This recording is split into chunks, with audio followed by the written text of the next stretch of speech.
What's going on? So I just had a long talk with my younger two kids, and I figured, you know what? Let me go ahead and make this video because 19-year-old, 20-year-old, 25-year-old, 30-year-old, even 40-year-old sometimes. We assume that people know things, and then when I look back over my life, there was a lot of things that I didn't know because I never had a father to teach me and show me. I learned a lot of things through trial and error. And it's only by the grace of God that I'm here. But what I particularly wanted to talk about is, because of how I grew up, we came to Chicago, we were living in a shelter, we were real poor and my mom was working hard. My mindset was always like, okay, my mom's not married. We have no family, we got no uncles, we got no aunts, we got no grandparents in America, nothing. It's literally just me, my two brothers, my sister, and my mom. Before I had kids and all that kind of stuff. And so my mindset was always like, man, I'm gonna have to take care of my mom somehow, some way. And that had a lot to do with the reason why I joined the army around 19 years old, because I figured, okay, I'll go in 20 years, retire around 32, get a pension, become a cop, get another pension. That should be enough to take care of my mom. And so, my mindset was, a little different than some people because of my circumstances. And what I want to share with you tonight is kind of along the lines of love languages, right?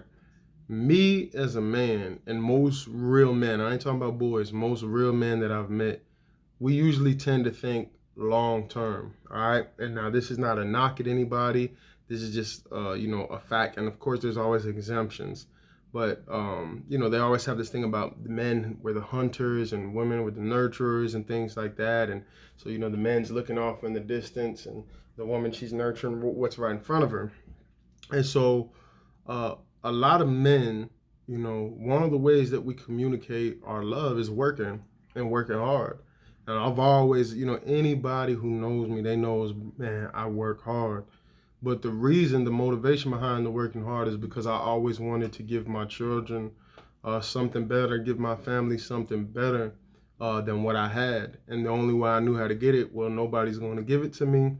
I got to go out here and work. And some of you don't know this. I was working full time uh, since I was 11 years old, all the way up till I was, well, yeah, I was always working. So I was in homeschool and I was working from 8 o'clock to about 8 o'clock in the morning to about 5 o'clock in the evening, sometimes 6, sometimes 7. I worked for my landlord, tearing down drywall, doing paint, cutting grass, all that kind of stuff. And I'm talking about working hard. Me and like 5, 6 Mexicans sometimes, you know what I'm saying? And none of them spoke English. I'm just sitting there by myself as a kid. I'm talking about working hard year round. So something I've always done is worked hard, and a lot of men are like that. Now you might think like, oh, I want them to be more present now, and because you're a lot of women, they often thinking about the right now. You know what I'm saying? What's right in front of them, what they're feeling right now. And a lot of men, we often got to put off what we're feeling. And now I said this, and a lot of people, they got upset. I told my sons in the video, you know, uh, boys don't cry, we figure it out. And a lot of people got mad, they was like, oh, you telling boys they can't cry, that's the problem with society. And I said, no, if you listen to the whole video, I told them you could cry, but don't whine. Cry when it's worth crying about. Because one thing that I learned in life, right, there is a double standard between man and woman. Nobody don't care about no whining, crying man. Ain't nobody gonna feel sorry for you. It don't matter. And this is just me being 100% real. You could be in a marriage where you did nothing wrong and you was getting abused, you getting cheated on, and people will still find a way to kind of, put it on the man somehow or want to defend the woman. Like, oh, he must have not been doing something or something like that. You know what I'm saying? And everybody knows that this is true. And so one thing I learned in life as a man, don't expect anybody to feel sorry for you. You're going to have to keep going regardless. So it's no point in crying and whining over the small stuff. If you're going to cry, let it be something worth crying about, right? And so as a man, we got to keep going. I think it was Chris Rock. He said something that makes a lot of people upset. But it said men aren't loved unconditionally like women and children. A lot of times, like a man has to provide. Now I know a lot of people start arguing before they even let me finish my point. But the point is this: most men, if you're a real man, you want to provide and you want to take care of your family. And so often we're not thinking about right now and how I feel. I got to get over how I feel and I still got to go to work. I got to get over how I feel and I still got to provide, because we're often thinking about the long-term picture. Soon as my daughter was born, my oldest daughter, I was already thinking about her at 16, thinking about her at 20 years old. Man, I want to get her a car. I had to, work and grind to get my own car. It'd be nice if I could just, buy her car for her 16th birthday, stuff like that. And so what gets lost in translation is man can get so caught up, in the work and focusing on the future, that the disconnect is you feel like he's not present at home, you feel like he's working too much, but really he just wants to have that security and know that his family's taken care of. And so obviously there has to be balance and everything. And obviously you don't want work to be escape, from reality. But this is one thing that I've seen as a big disconnect, because guess what? If he was more present and he wasn't working and the bills wasn't getting paid and stuff, you would be upset. You know what I'm saying? Like, oh, okay, you too present. You hear too much. You know what I'm saying? Now business ain't getting handled. And so a lot of men, sometimes they feel like it's a lose-lose situation, because from where they're sitting, it's like, I got to work this amount that I'm working to give y'all the things that I'm giving you, or to try to get the things that I'm trying to get for you. You know what I'm saying? And everybody's situation and circumstance is different. But I just, you don't really understand till you're in those shoes. I've seen a lot of relationships, especially in the marriage, where the woman was, the stay-at-home woman and wife, mom, and just complaining, oh, I want to get a job, I want to get a job. And then I seen a lot of those, you know, relationships end up in divorce. And then, those women that they, I talked to or I've seen later on, they regret not appreciating that they was able to just stay home and, all they had to do was cook lunch and cook dinner and breakfast and things like that. And, that's another funny thing about humans. People really sometimes don't appreciate what they got until it's gone. And so I said all that to say this. Sometimes you got to understand, this goes for men too, the other way. Ladies, you seen him go to work, and understand that you get to sleep in a little bit sometimes, or you might, you get to sleep in longer than him sometimes. And like I said, every circumstance is different. I'm just trying to make a point here. But you don't appreciate it till you got to get up 5 o'clock, 6 o'clock in the morning and go out there and work. You don't see how hard it is till you do that. And then, of course, the way society is wired, we know that, what the women do at home, it's work too. Because men, if we switch the roles and we got to deal with the kids, you'd be like, man, she do this all the time. She do this every day.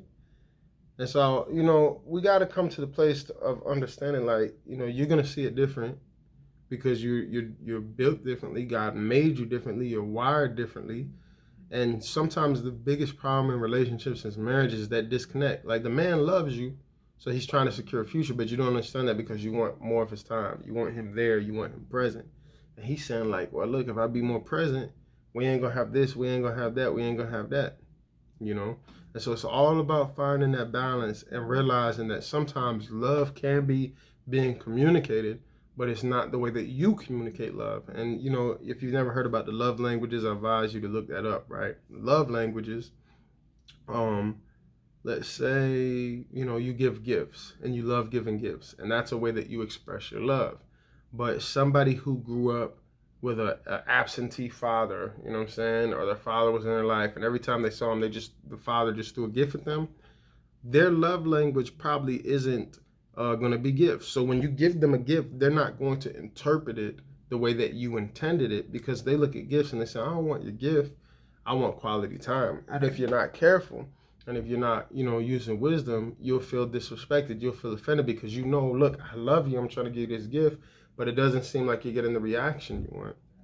So where you have to humble yourself, and this is a hard thing for many young couples to learn, is let me find out what that person's love language is, and let me speak it. Whether it's quality time, whether it's acts of service, hey baby, let me go ahead wash them dishes, whether it's physical touch, everybody has a different one.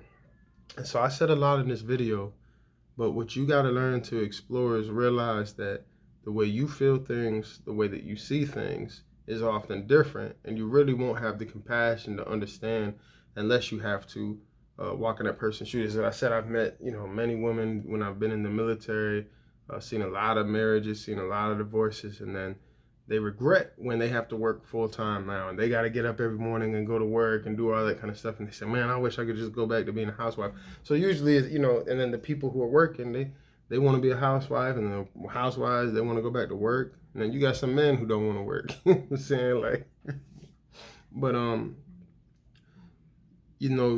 lot of times the issues in marriage and relationships, and I know this firsthand, is the communication.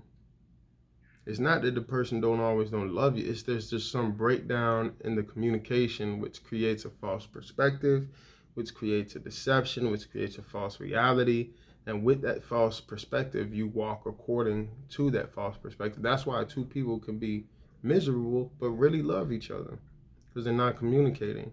And then once they realize, some of the things that I'm saying, they don't have the humility or the compassion or the willingness to sacrifice to meet those needs. It's like, it's got to be my way or the highway.